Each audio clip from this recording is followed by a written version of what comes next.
I'm not trying to widen the generational divide, but what is it with people over 60 who cannot stand when you're wearing headphones? It's because boomers are currently being recorded to have the most narcissistic traits over any of the other generations. And what are two huge traits of narcissism? One is entitlement, and the other is being way more hypersensitive. So they tend to highly react to any sort of critique or criticism or many things. But the bottom line is that when you put on those headphones, you limit boomers' access to you. You prevent them from just being able to randomly approach you or encroach on your personal space without your permission, right? When someone talks to you when you have headphones on, you have to take them off and go, what? And engage in the conversation and kind of accept it. And what's one big thing that people who are narcissists or have narcissistic traits struggle with? Consent. They don't like that now you have to consent to interacting with them. They like to just be entitled to your space.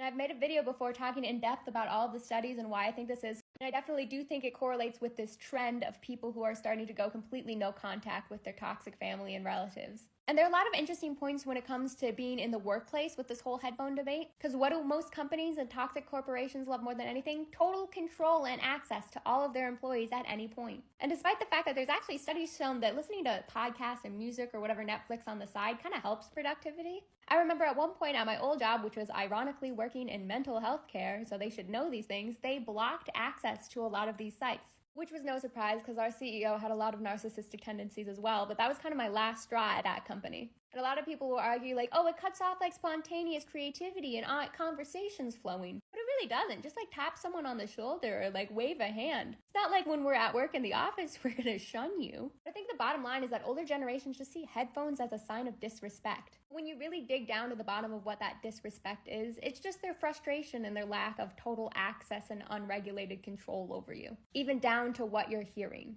And I've personally always been an earbud girly because I don't love the weight of headphones on my head a lot. But after hearing there was a new way I could slightly irritate narcissistic boomers, I ran to that Apple website. Turns out they're almost $600. For that and very many other reasons, I did not end up getting the headphones, but I made that video a year ago, and I think it very much so still holds up. But given all the news of everything that's been going on recently, I thought I would give you guys a message just to remind you all, so feel free to read that. Also, to be clear, when you have narcissistic tendencies and traits, that does not make you necessarily a narcissist. Two very different things. That does not make all boomers narcissists, okay?